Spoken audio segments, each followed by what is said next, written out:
John Payne. John started out life at King's College London, studying zoology, did a PhD then based here. David in the room? Yes. Thank you for doing up, David. Welcome. On tropical squirrels. And off the back of that, John moved to Sabah in Malaysian Borneo, where you've lived ever since. And John was head of WWF Sabah for about 20 years, all the way up to the late 90s. And since then has created in 2008 an NGO, Borneo Rainforest Alliance, and remains the CEO today. So welcome, John. Excited to hear your talk. Yeah, thank you. Can you hear in the back? Thank you. So thanks for that invite. I'll give a few thanks before I start formally. CCI, I guess mainly David and Diane specifically in this instance for hosting me. Thank you for the honor. Secondly would be Jonathan Spencer, who's sitting here, and his wife, who I'm staying with Jonathan, an old friend from Cambridge, staying with them in Winchester this week. Thanks, Jonathan. Thirdly, not here, Ben Goldsmith, a philanthropist who funded my visit from Sabah to here to give a number of talks and lectures over 2 weeks. And as mentioned, David Shivers, my PhD supervisor. And I wouldn't be standing here today without you. And before I start, Jonathan, I'm going to give an anecdote. I love anecdotes. As Jeff Bezos famously said earlier this year on a YouTube clip, if the data tell you one thing and the anecdote tells you something else, go with the anecdote. I think that's a good one. The anecdote in this case is that, David, I always get this slightly wrong, but you managed to get me a scholarship to study pig-tailed macaques in Malaysia, based in Cambridge University. And the sort of irony now, 50 years later, is that, and it's very relevant, it's relevant to what I'm going to tell you subsequently. The irony is that after a couple of months, I won't say I couldn't find pig-tailed macaques in the forest. What I would say as a biologist, and I guess most of you here are biologists, as a biologist, I'd say the population density was too low and the home range size was too big. So that species didn't allow getting data for PhD. Irony is, before I actually start properly, is that nowadays, 50 years later, IUCN designated the pig-tailed macaque last year as an endangered species, but they're much more common than they were 50 years ago. And the reason is that they have adapted so well to forest edge. And even if you don't know Malaysia, you can imagine over 50 years, there's a lot more forest edge than there was 50 years ago, and not so much forest. And that's the main reason. And by the way, one more little sub-anecdote is that in the restoration work, which I'll mention briefly later, trying to allow orangutans to live in oil palm plantations by planting orangutan food plants, the biggest source of mortality of the trees we plant are pig-tailed macaques, which are very curious and go around snapping off every seedling we planted. Now on to the main body of the talk. Finally, you've done something there, but never mind, it's okay. I should tell you a little bit about Borneo Rhino Alliance before getting into the body of the talk. This is really long story short. So in 2008, I personally, as a practicing wildlife biologist in Malaysia, created this non-governmental organization with a few colleagues for a very last-ditch attempt to prevent the extinction of what is usually called the Sumatran rhinoceros, Dicerrhinus sumatrensis, which, by the way, shouldn't be called the Sumatran rhino because it was the Asian rhino. Anyway, we set up this NGO with that specific purpose, and I will show some slides which are relevant a bit later. The last two of this species died under our care in 2019, and I'll come on to what we've done next and basically the core of what I want to say. To give you some scale, a non-governmental organization, we're set up Borneo Rhino Alliance as a company, not-for-profit company in Malaysia, to report to the companies. And we have 18 staff, including me, to myself, as an experienced Malaysian veterinarian, and a whole host of people who are mostly early school leavers from rural villages in Sabah. And the name Bringing Back Our Rare Animals, if you want to note our website. So when the last rhinos died under our care in 2019, we did wonder whether to continue or not. And we decided to continue using lessons learned, what went wrong with the Sumatran rhino for other species, which I'll elaborate later. So the name on the left, Borneo Alliance, is our formal company name. The other name is a sort of tagline.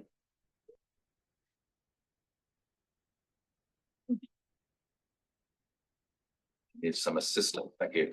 So while that, the next picture I hope will be a sort of poster of the 5 extant rhino species. Thank you, that's fine, just leave it at that. Okay, so a few things I want to show you here. So one is, it just happens there are 5 extant rhino species in the world. The only thing, well, the main thing they have in common is they're all in the same animal family, Rhinocerotidae. But in many other ways, they're different. And what I sort of like to say to people is that we wouldn't confuse orangutans, gorillas, bonobos, and chimpanzees. Everyone, even ordinary people in the street, will sort of know one lives in tropical rainforest in Borneo, others live in Africa, one is very common, one is rare. They sort of know that. But for some reason, rhinos get lumped as if they are one sort of homogeneous group. So those numbers are a bit out of date, but I also want to relate these numbers. So the white and black rhino, particularly the white, is regarded as very endangered because of poaching. But the reality is the numbers of white rhino went down to a few hundreds about 130 years ago. And the numbers have recovered very well. White rhinos are in many nations. They're in many protected areas. Many are privately managed. They breed well in zoos as well as in the wild. I don't consider them as endangered at all in my objective view. Whereas the Sumatran rhino, you've got a number there of 30 remaining individuals, which is actually about right. There's probably a bit less now. But that's so close to 0, you would almost want to give up on it when it gets to such a small number. And the other thing I want to just say on that is, I think you'll know this, but in my empirical experience, that knowing on the one hand, everyone, particularly governments or mainstream NGOs, the public in general, they always ask how many they are. And my question over 40, 50 years was, how many Sumatran rhinos are there? But in reality, it doesn't matter, because unless one knows where they are, that goes back to my pigtailed macaque thing, where they're spread. So Sumatran rhinos 100 years ago were spread over millions of hectares, 1 here, 2 there, 1 there, and so on.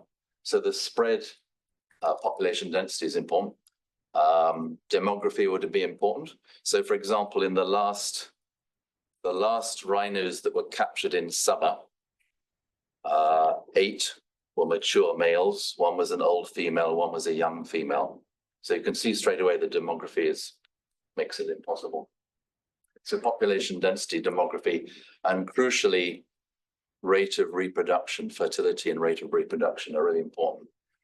So just to summarize, since I realize time is passing by, absolute numbers don't really mean anything. It's what one does to acknowledge the problems at hand and how to manage species is the important thing. So just briefly, I'm going to mention something else. So this, on the top left, is a newspaper clipping from, as you might see, glimpse 1932, when amazingly there was an activist called Theodore Habak, what we now call an activist, who ended up pushing the creation of what is now the biggest national park in Malaysia in 1938-39. And he did that as an activist, not as part of the government. And remarkably, at his own cost, he did an assessment, what we now call stakeholder consultation throughout Malaya, talking to rural people, urban people, planters, government. And the interesting thing to me is you get the same sort of results as you expect today.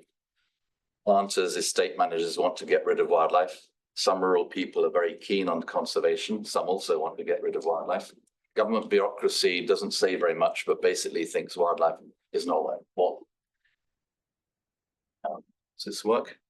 I don't know quite why I put this in. This is me in 1976. It's sort of proof, if you want it, that I do have about 50 years of empirical experience. Now, I'm going to show two slides which are really very fundamental in my view. Even if you don't know this area, oops, oh goodness, I need some help now. Sorry about that. The pointer doesn't work. So just let me talk. Yeah. Here. I pressed that one. Oh, thank you. It's on and off, essentially. In the middle. Okay, thank you. So some of you may know this region, some not. So it's Southeast Asia. Works. So this sort of is the island, I'm a bit shaky, the island of Borneo. This would be the Philippines, island of Sumatra, island of Java, Malaya, now Peninsula Malaysia, and Kuala Lumpur about there. Southern China there. We've got the gist. So the bit under the sort of grayish shading, 20,000 years ago, as you'll understand very recently in geological time, was under dry land, maybe a lot of swamps, but essentially dry land. The point being partly connectivity, but more crucially, only 20,000 years ago, there was an enormous amount of lowland habitat, not necessarily forest, but what we now call, I guess, wildlife habitat. And so purely non-anthropogenic means, sea level rose from about 18,000 years ago to about 6,000 years ago, drowning out about, judge for yourself, sort of 50% of the overall habitat, and crucially, most of the flat lowland habitat, which, as you'll realize, tends, not entirely, but tends to be the most fertile and productive soils. And see, so one had this natural habitat loss over the 20,000 year period. Half of the best habitat for large mammals, I'm talking about large mammals here, went. And then, say in the last century, another rough. So Malaysia is very proud, quite rightly so. Malaysia is proud that about 50% of the land area is still forest. That's true, but what it means is about at least 75% of habitat that was there 20,000 years ago has gone in two big waves: sea level rise, and then of course rise in temperature, humidity, precipitation came and led to the expansion of tropical rainforest. But just by the way, I won't mention the NGO that I worked for 27 years still says that Malaysian rainforests are 130 million years old, which, as you'll see, is nonsense. There were little patches of some of the same genera of tree species, but most of that habitat would have been more seasonal forest and savanna, probably. So how to summarize? I guess to summarize that a big whack of natural habitat has gone in geologically fairly short time frame, quite recently, the most fertile lands. And I think that's what I want to say with that. So bear that in mind and look at this graph, which many of you are sort of familiar with. It's very idealized, stylized. It's a curve. On the bottom axis, I'd swap forest for habitat. So this could be forest of various sorts, savanna. And I'd swap the 100 kilometers squared for percentage. So as you'll see logically, and then the vertical axis is species, just sheer number of species. So I think this is well known. It was taught to me 50 years ago in university, species area curve. So logically, if you have 100% of habitat, you have, by definition, 100% of species there, whether that be that entire land mass or whether that be Malaysia or Sabah, where I live, or even a protected area. So you get this sort of curve going from 100% to 0% if there's no more habitat. And the point I want to make, bearing in mind the previous slide, is that if you lose 75% of natural habitat, you're going to expect to lose maybe 20% or so of species. The thing is that I guess most people don't, if they're even interested, realize is that that loss of species happens for multiple reasons. over a very long period, long periods being thousands of years. Extinction isn't sudden. Species will take centuries or thousands of years from when there's lots of them to when the last one dies. So I think many of you, this will be almost obvious to you and known to you, but my issue is rather that it's what I've outlined to you, that thinking is pretty much absent in nature conservation nowadays. So again, Malaysia is very, very proud of having 50% forest cover and so many protected areas. But 2 points. Number one is all the protected areas in Malaysia, not only the Taman Negara in 1930s, but even recent ones, all of them were established by persistent lobbying by small groups of people who are not in government against rejection by authorities. By the way, the most recent, the very last big protected area in Malaysia is called the Sultan Al Abdullah Royal Tiger Reserve in Peninsular Malaysia. And that is lobbying by the Crown Prince, who will eventually be the Sultan of Pahang State. So the whole history is of small groups of passionate people lobbying and getting, with grudging government approval, what was politically possible, whether that be 100 years ago or 10 years ago or just last year. Okay, I'm now going to go on to what I was mentioning earlier. So there's this thing, scientific name Dicerorhinus sumatrensis. This is one of them. This is a bronze wine vessel dug up in southern central China a few decades ago. It's estimated to be about 3,000 years old. So a little bit about this thing. So what we now call the Sumatran rhino, if we'd gone back 5,000 years ago, would have been the Asian rhino. This was the dominant rhino in that picture I showed 2 slides ago. Its demise, I think the beginning of its demise was probably caused, from what I've read, by a long period before the Chinese famously invented gunpowder. The skin of this animal was the favored thing as armor. So this is also over thousands of years ago. The main imperative to get this animal, apart from meat, would have been the skin to make armor. So that changed when gunpowder was invented. But by that time, there'd been a human expansion of rice, everything that basically wiped out what I imagine is the optimum habitat for this species was probably more seasonal woodland with a bit of savanna. In case I forget to make this point later. So one of the reasons this species is going to go extinct is the assumption by governments and mainstream NGOs that their favored habitat is evergreen tropical rainforest. I really don't think it is. There's just not enough productivity of food on the understory to support big, and these are browsing mammals, by the way. They basically 99.9% of their food is leaves, leaves of woody plants. So this is the thing about 3,000 years ago.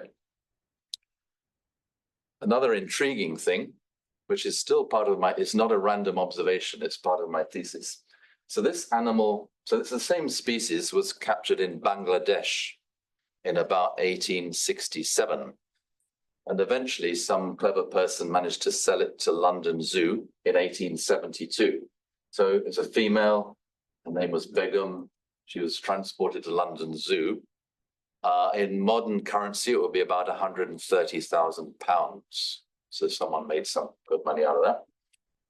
Another very strange thing is of this species, individuals kept in captivity. This was the first in Europe, and they've been, I don't know, it's probably about 100 or so have been kept in captivity in temperate climates subsequently. This one lived the longest. She lived 28 years in London Zoo. And when one thinks back, there are no records, but one presumes through the winter she ate mainly holly branches, bark, hay. In more recent times, zoo diets of pellets, apples, sandwiches, and this sort of thing is not what they want. So linked to their quick mortality is the fact that this rhino is very much a browser on very low quality food. So on the one hand, it seems they need low quality fibrous food. On the other hand, in tropical rainforests, the productivity of that food, as you can imagine, under closed canopy forests is extremely low.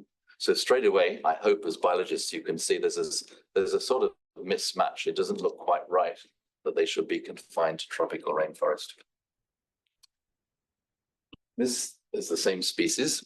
This is the last male rhino. I prefer to call them hairy rhino, the hairy rhinoceros, because they're hairy. So the last male of his species that lived in Malaysia died under our care in May 2019 of kidney failure. I just give you that little thing because many ordinary people think that animals die of poaching. They can do, but usually the cause of mortality is not poaching. For any given rhino over the last 100 years, they would die of age-related disease. It's a more likely scenario. I also just want to point out another little thing in support of my thinking that this species is not really an evergreen tropical rainforest specialist. So that muddy pool was made by this rhino himself. And all these, in recent historical times, all individuals of this species, roughly every day, roughly between about 9 a.m., 3 p.m., they'll wallow in a mud wallow made by themselves. Now, if you read popular literature, it's said that they do this to avoid biting flies and leeches. But I do believe their main problem is thermoregulation, and that they really, in humid meaning very humid, temperature at 30 degrees or so, they probably need to stay in that sort of condition to remain cool, probably. The next slide is the last female of her species that died under our care in Malaysia. And I was warned, as I said to Dan a few days ago, that in Britain I need to warn people. The next image shows blood. So those who don't like to see blood can look away now. So this is the last female Dicerynus in Malaysia. And I am showing this picture, again, she's in her mud wallow, to raise two things. Sorry, one thing before I forget was, of all the large mammal species in Southeast Asia over the last few millennia, this species will be the most easy to kill because, as you can imagine, they're dozing in the middle hot hours of the day, no need for torchlight. Men with spears can easily go and kill them. So I think that was a significant factor in why this species was disproportionately lost.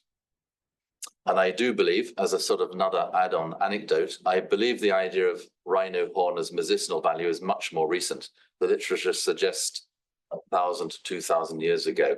And I do suspect it was some bright spark who thought they could make extra money by selling the horns. The good thing about the horns being they don't rot. They only weigh a kilo or so, and you can keep them for donkey's years and still sell them, unlike most biological products.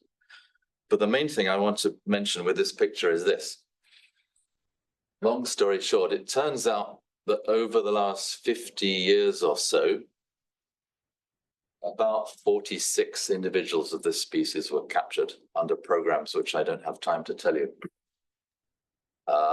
And it turns out that at least 70% of the females captured in Indonesia, Peninsular Malaysia, Sabah, and Borneo, at least 70% of females could not bear pregnancies. And this blood is from simple leiomyomas, fibroids in her uterus. And what it turns out is that, for whatever reason, particularly this genus of animals, Dicerynus, they're very susceptible. If there's no successful pregnancy from the year they're sexually mature, which will be about 5 years old, if they don't start producing babies at 2-year intervals roughly, the fibroids build up very quickly. So it turns out that most female rhinos get these fibroids. Going back to if you remember my pigtailed macaque story, the population density of these species was always low, probably because of poor productivity of their food, and it got lower and lower over the last few millennia, wherever they were. So that, no one knows now, but the literature suggests that both males and females would leave their mother and go a long way, whereas many species, the females tend to stay near their mother, the males will be the ones go away. The literature is that females and males would tend to disperse long distance. So you can sort of imagine a picture of low productivity, low nutrition, difficulty, and I should have mentioned much earlier on, these are solitary animals, they're not herding. So historically they're solitary, so the chances of meeting would be less and less. And all this is on a time scale that's difficult for most people to imagine. In other words, hundreds and maybe thousands of years. So that's Iman. Can't remember what the next slide is. Another point. So we looked after Iman, in my view, very, very, very well. So in this case, you can see she's in what's called a crush. And she wanted to go in there because at least twice a day she would be fed. So she would happily go in to feed in the night stall. She had a paddock of about 1.5 hectares, by the way, under forest. A night stall, this is her in a night stall, with a crush, voluntary going in. That was useful in being able to weigh her daily. There's a scales underneath, take blood fairly regularly, at least to basically monitor her health, estrus cycle monthly. And crucially, we would give her or offer her about 50 kilos of fresh leaves daily, and the other 2 or 3 rhinos under our care, which, as you can imagine, was a major task. We had 3 alpha men full-time harvesting rhino food. The point was to give her an offer of what she'd like to eat. It was up to the rhino to choose. And intriguingly, we'd find she would keep munching on twigs of one species and suddenly stop and snort. And that was a signal she wanted something else. So it's quite clear that for whatever reasons, diet of these species, multiple species, there's no preference. They prefer certain species or genera of plants, but in lots of small quantities. The other observation was that the preference was very much for forest edge, fast-growing pioneer genera of plants, not understory, not dipracarps, for example. They just don't eat them at all. Another thing, before I forget, I want to mention here is what we found because of this close monitoring in captivity and close care. All our rhinos, so we monitor the weight pretty much daily. And what you mean, obviously you get sort of up and down every day.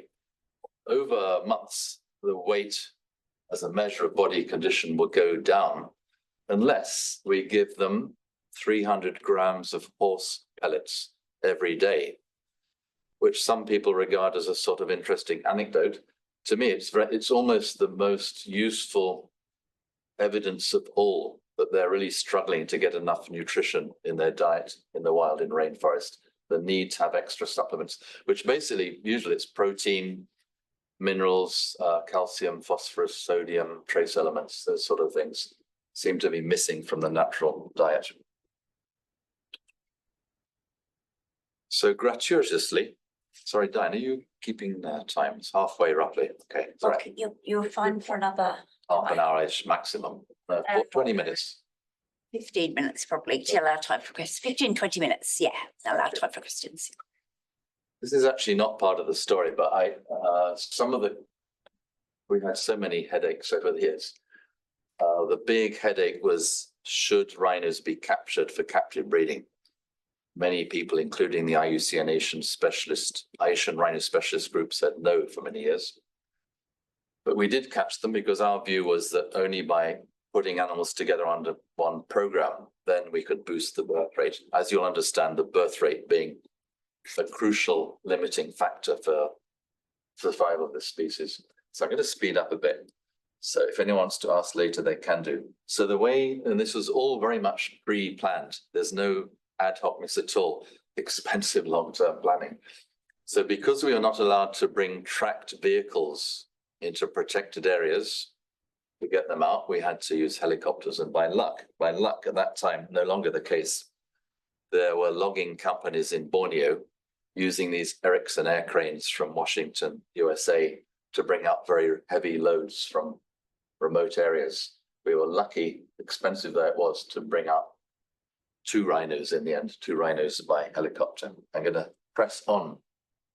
We did try natural breeding. Again, we're under pressure to do all the sort of things that stakeholders think we should do, but it didn't work. So in this picture, what I want to show you, the Iman, the one that was bleeding from the uterus, is on the left under general anesthesia. So starting sort of 2011, a team who are now very much engaged in saving the so-called northern white rhino, which is just a subspecies of southern white rhino. They actually tried very hard to help us over a decade with getting eggs and sperm out of our male and female rhinos and doing in vitro fertilization. So we had that team from Berlin, Italy, from San Diego and others. And we tried very hard to, well, not me, the world experts in vitro fertilization using very small numbers of poor quality sperm. You get out the sort of the fattest wriggly sperm is taken out and inserted into the oocyte. None worked out. There were no, after sort of 20 or so tries, there were no embryos. And our thinking is simply the animals were too old. They were just, the quality of the gametes was not good. This is a picture of me, showing me again, but I wanted to sort of prove. So this is a meeting in Jakarta with the relevant authorities in Indonesia. We actually offered to give our rhinos to Indonesia. So the program will be in one place. Long story short, it was rejected. So in the end, there was no international program that we imagined. There was a Malaysian program in Sabah and an Indonesian program, which when I look back, we sort of knew in our hearts meant we're going to fail because unnecessarily because of human politics and emotions, you have two competing programs rather than one. I'm just going to mention this briefly. 10 minutes left. Tapir, and it's another whinge really. So the nearest ecological equivalent to this hairy rhino in Southeast Asia is the tapir, Malayan tapir, solitary rainforest, woody plant-eating thing. The quality of this picture is bad because it's a newspaper cutting from year 2000. So what happens is if people see a large wild animal in Malaysia, I think it's everywhere. I'm not anti-Malaysia, I've been there 50 years. People want to rescue the animal. There's a whole sort of facade built up of rescuing wildlife. Sabah even has a wildlife rescue unit. Usually animals do not need to be rescued. They tend to be dispersing animals looking for food. Probably there's more food in this garden than there was in the forest.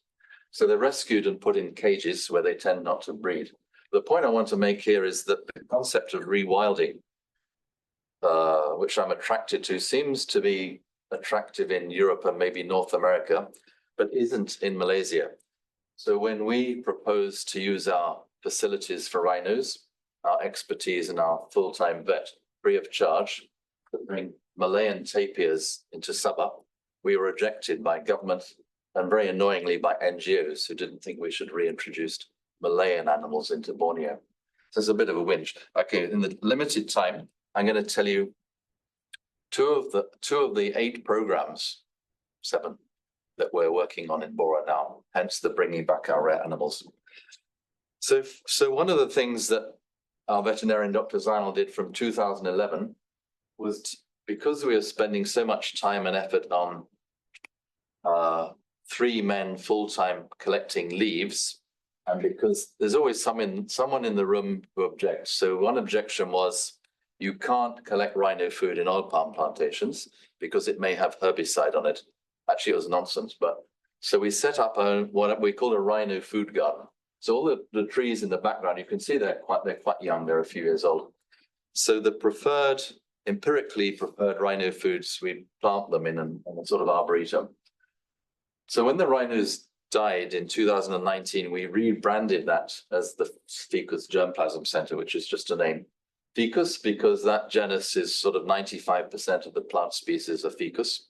There are 150 species of Ficus in Malaysia, all sorts of plant forms. So, and these are 6 of our stuff. So what we have is this arboretum, germplasm center, nursery. And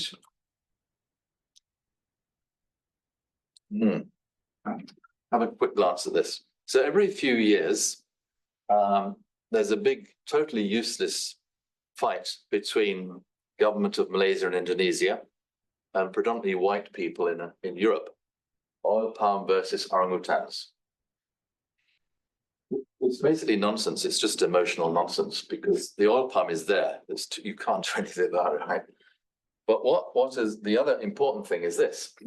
So on the left, we have just little mobile phone pictures by oil palm laborers who from time to time see male orangutans walking through oil palm plantations. So these are classical oil palm plantations, rolling topography palms, terrace.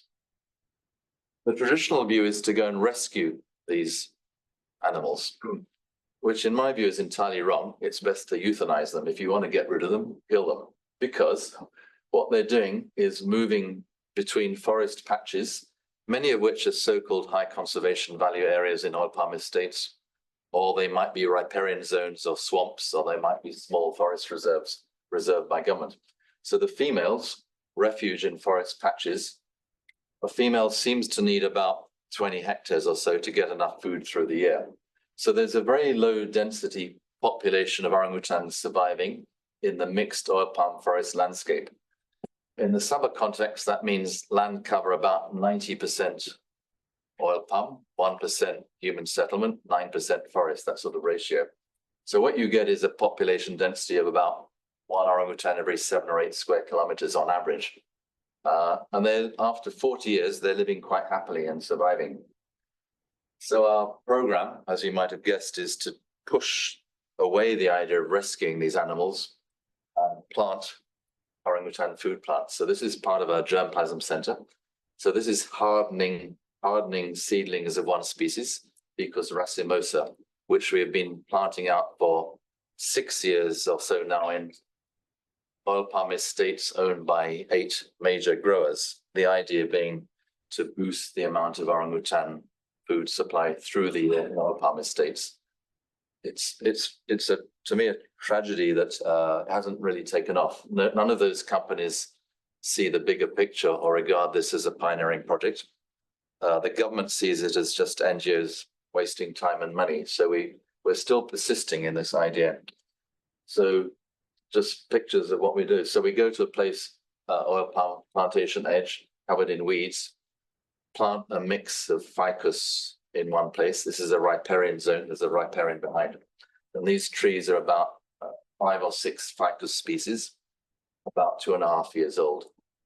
And as you'll sort of guess, the big cost is actually cutting weeds. That's the biggest cost of all. And then macaques will come in and snap off them when they're young. So the first year or so is sort of quite crucial for weeding and macaque damage. And what we aim to get long term, if we get enough buy-in from government and the oil palm growers, is again Ficus racemosa, the same species, which fruits through the year, and a low density population of orangutans living in the mixed oil palm forest landscape. I'm going to really rush this, but 5 minutes, right? Ish. I'll talk over you anyway. You don't need to know the detail, but what this shows is WWF Malaysia. 7 or 8 more minutes. Just nice, just nice. Excellent. So the pale blue is something called Tabin Wildlife Reserve. And we live on the west side, but that's not really relevant. The key thing is the pale blue is a forest reserve, heavily logged regenerating dipracarp forest, 120,000 hectares. Despite the colors, everything around it is oil palm, pretty much same ratio. It will be 90% oil palm all around there. Each spot, I can't exactly tell you the number of elephants or the periodicity between the track, but you got the impression. The satellite image tracking over 6 years shows that elephants spend about half their time outside the forest where they're supposed to be in the oil palm. And then a more recent update, this is another picture, the same thing, 3 satellite tracked elephants. And seasonally, all the elephants in Tabin pretty much are outside eating oil palm. They eat all sorts of oil palm. In this case, they're feeding on recently felled oil palms that are going to be replaced with young oil palms. As you may know, every 25 years, oil palms are cut because of low productivity and difficulty in harvesting high up. So in our view, in BORA, my NGO, our view is that elephants are now dependent on oil palm. All the other NGOs in Sabah don't agree. They say, oh, this is all this and that. But essentially, elephants go for oil palm. And there's a biological reason for this, because they are bulk feeders. They need to feed on, as an adult, about 100 kilos per day. With a simple gut, it means that they cannot biologically subsist too much on woody rainforest plants. They need things that don't have the natural plant secondary compounds. So the bulk of the elephant diet, even though they're supposedly rainforest animals, has to be either grasses or palms. This is what they really spend a lot of their time looking for. And as you can imagine, there's a lot of grass along the roadside, none in the forest. The place elephants have learned to go, all the young elephants under 40 years old now in Sabah know they have to go into the oil palm plantations because that's where the food is. So our thinking big scale long term is to get them back where they're supposed to be, wherever that may be, doesn't really matter, by planting grasses. So in this case, it's a 3-year-old photo on the southern fringe of Tabin Wildlife Reserve, us, Borneo Rhino Alliance, an oil palm grower called KLK is the neighbor. We created pastures by planting tall grasses. So these animals are elephants. At a glance, you wouldn't think so. Eating the same site three years later, eating the grasses. So that sort of concept is still new. There's a lot of resistance against that. Of course, foresters refuse to allow grass in forest reserves, so we're not allowed to do this, but we do anyway. Do first, apologize later. And my last slide.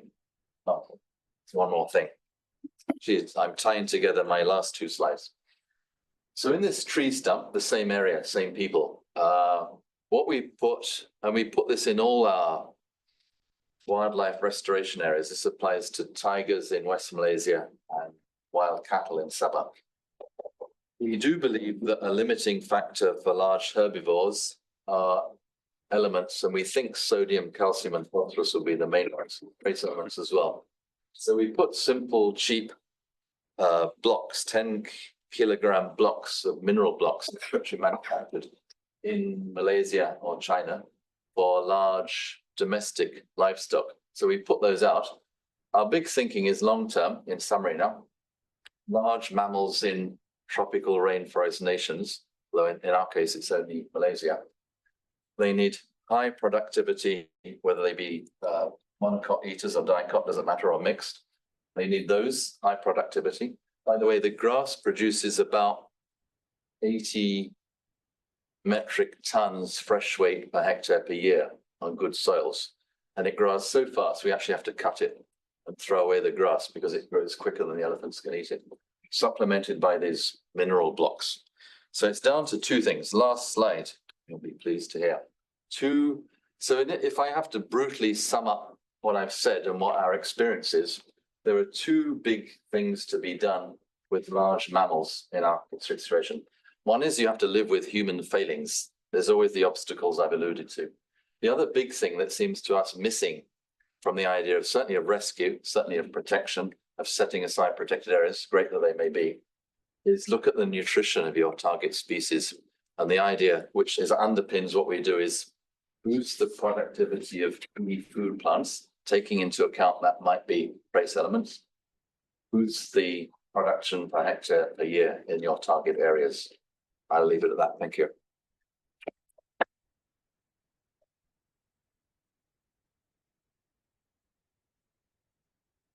Questions for John?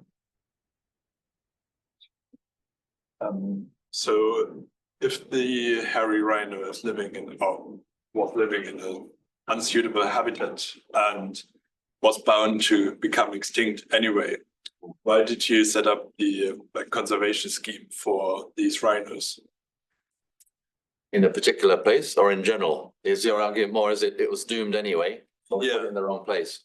Yeah, so if it was doomed anyway, like why did you set up the scheme to Okay. the numbers? I don't know what the intention was.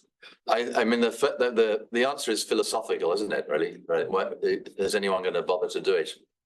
And going back to my thing of small groups of passionate people, they tend to be stopped nowadays by governments or mainstream situations.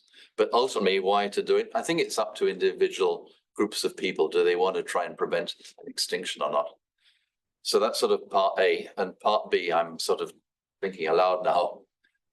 Also politically, because everyone in inverted commas knows wrongly that these are tropical rainforest species. I think we had to do it politically. We had to do it in the country of origin, right? Whereas 50 years ago, we could probably have taken them out. We're not allowed to anymore. So they have to be done in country of origin, which is fine, which means in rainforest conditions. It's a sort of quick answer. So there's a philosophical one and a political one, as well as a biological one, I think. Can I add to that, John? Because I've been very fortunate. We've had these conversations for the last 10 days almost. But a lot of those insights were the result of trying. You couldn't have known that before you tried. Yeah. A lot of those lessons were learned, as it were, through trying to save the Sumatran rhino.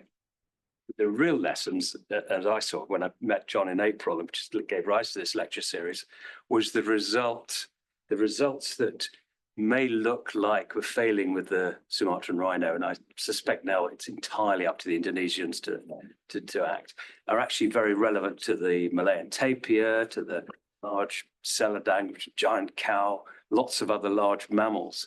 The lessons are really important, but I think you're probably right. The Sumatran rhino is on its way out on our watch. But you would not have learned had those insights and learned those lessons without trying. I think that's your key point, isn't it? You keep trying, which of course, as a small NGOs and other irritants, we're expected to do action plans for 5 years. We just see what happens is a better approach.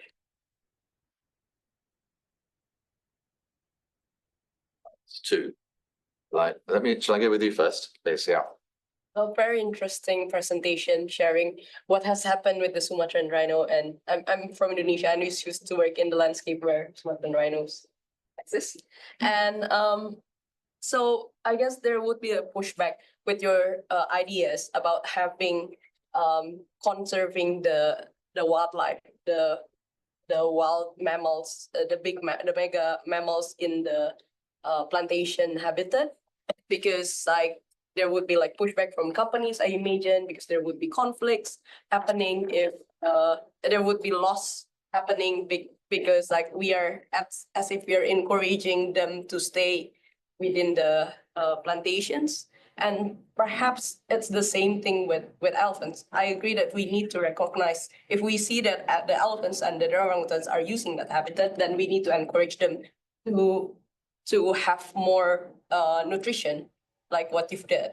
But at the same time, how would you experienced drawbacks because of like companies and then stakeholders are not really willing to see losses because of that ideas? I think you raised several things, but the main one is this. You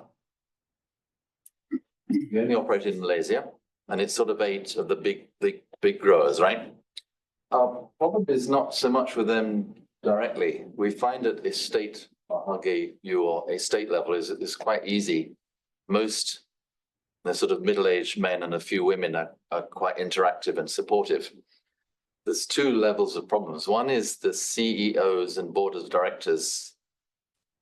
It's very difficult to get to that level, right? They have, and often nowadays they're accountants and lawyers rather than planters. So they see the world in very different ways, and if they want to go for environment, social, and governance issues, this is too specialist and little for them. And they assume that where for other NGOs are dealing with it, where they are not. They tend to go for sort of bigger picture, global issues. So at the company leadership level, they just see it as another sort of NGO doing a random project. But that's not the big problem. The bigger one is there's no policy support from government. This is Malaysia. And if I ask a minister, you say, oh yes, we're quite, I mean, literally quite okay with this, but no government so far at national or in Malaysia state level, right, will come out with a policy. We think this is a good idea. Please, oil palm growers, do it. If government would do that, the oil palm growers will just follow, as you probably know, right? They will be scared of what tells them.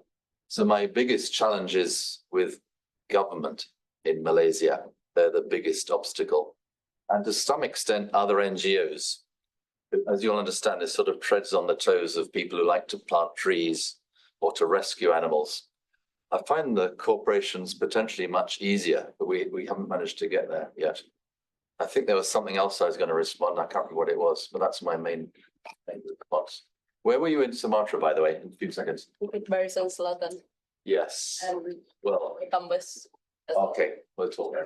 Okay, yeah. Yes, you had a thought. Yeah, it's a simple question, probably a complex answer. Oh dear, all right, I'll find it. What do we do about human failings? Well, it's a big one. I wrote a book which is over there, and about half the book is on cognitive biases, emotions, opinions, and fashions being the big challenge. The only thing I can really come up with is very unsatisfactory.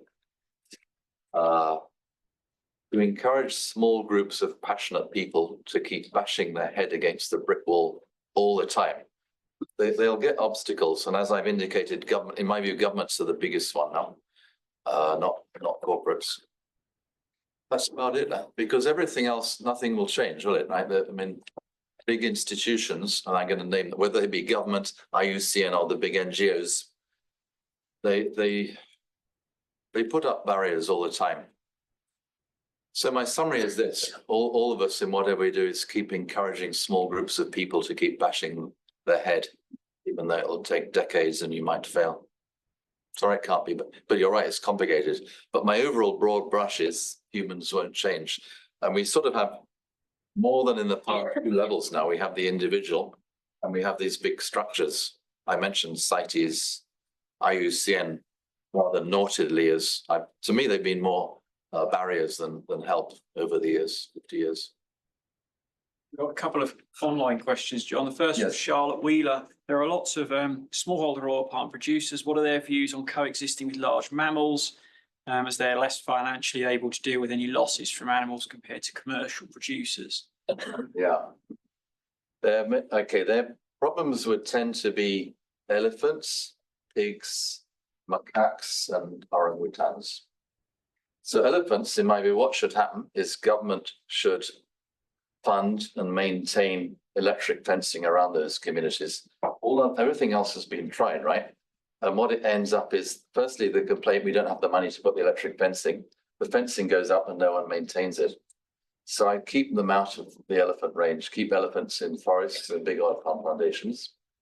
Orangutans are convenient. It's easy to blame orangutans for killing a few palms when they're a tiny problem. The big problem are macaque monkeys, in my view. And in our era, I'd say this quite bluntly, it's politically impossible, even in Malaysia, to talk about culling or reducing numbers of monkeys. If you do, you get hammered immediately. But of those species, the macaque monkeys will be the biggest problem. We've proposed many times in Malaysia, since culling is politically impossible, contracepting to bring the numbers down. That's sort of getting a bit of purchase.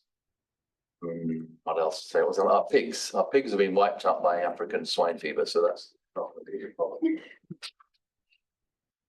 One more from Gina Olarte.